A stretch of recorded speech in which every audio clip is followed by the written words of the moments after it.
Obolo kitegeera batwise nno kabaga gwe kakati ekisooka nina kyesiri musanyufu nakyo ekisooka bampeereza message wano bampeereza message wano ebyaliwo last week on Wednesday kiro wetwayomba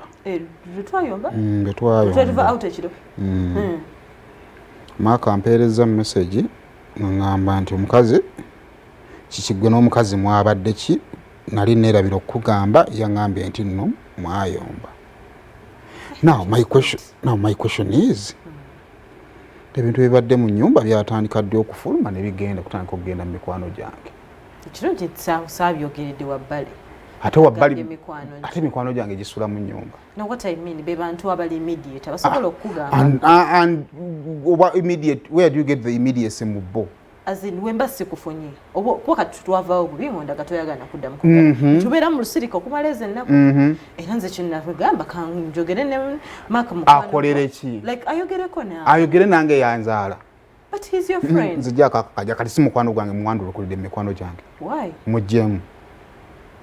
tondiza okajanja sigala mukwano gwange njani kati gwaba mukwano gwange binkwata kolekera okutandika okugenda ngo osasanye bigambo. They are not my friends. But go ngamba go mwenyenyini nga twakati kati nze yagamba mbakujjeko yagamba mbakujjeko. By the way si kyateeka nti no buli kigwa wano mikwano gyaffe gye gino kigonjoola si bwe kibaddenga gomanyi bameka be yagambye ate waba yakoze bubi ate kati nga tonnamunenya kukola bubi gwe in the first place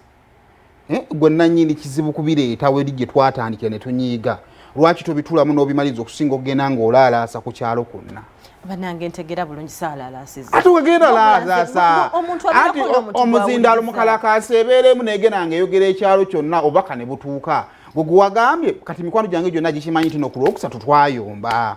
Ekyokubiri ekisinze okunnuma nga nze sinamanya nti bamanyi ntuuseyo nga bamanyi.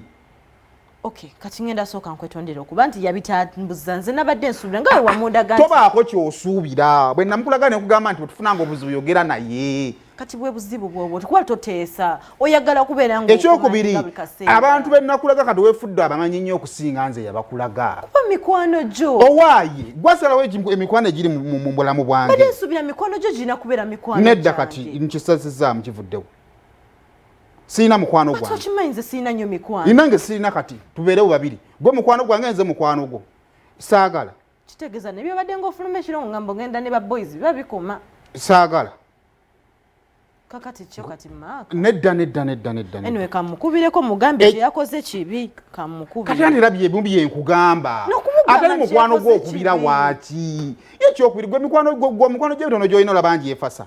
wajindaga olaba ningi efasa. Okay, waliwo ekintu mu bulamu kye tulina okuyiga omuntu gyava nejjadda alina okubeerako n'emikwano oba ne mukwano gwa Yesu yani mukwano gwa Yesu era yabayina ngani mu Bible Yesu n'agenda mu Yesu olwo n'agenda n'alambula ku mukwano gwange yabayina era singa wali osoma Bible singa obamanyi va mu bintu by'okwesiriwaza va mu mikwano gyange tobakubira simu tokyatinga nabo bwe tuba tugenze ku mukolo hayi emala luli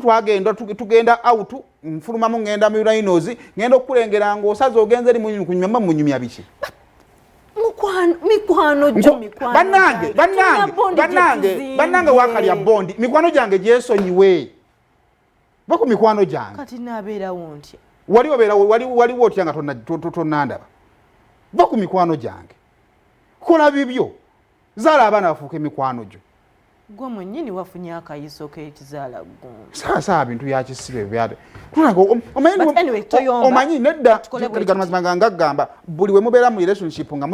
mukatinga emikwano olugambo lubeera lungi ono ebigambo wabijje nowabizza eno nze singa nange tubenda nikola ku mikwano kubanga sigirina nze oyinayo era buwala buno bukanakatalina kabina ebyo ebitugatta birala si mukwano okubanga njogera naye tabira mukwano gwange naye kati nange yali si mikwano gyange banayerekeraawo bw'oba yange olina ekikulumye kunze nga nakikoze tuuza nze gwe bw'ogamba lekera okugenda ng'ozunza omumwa gunaatana okuwanvuwa kulinga kwekyennyanja ogenda okukola olugambo.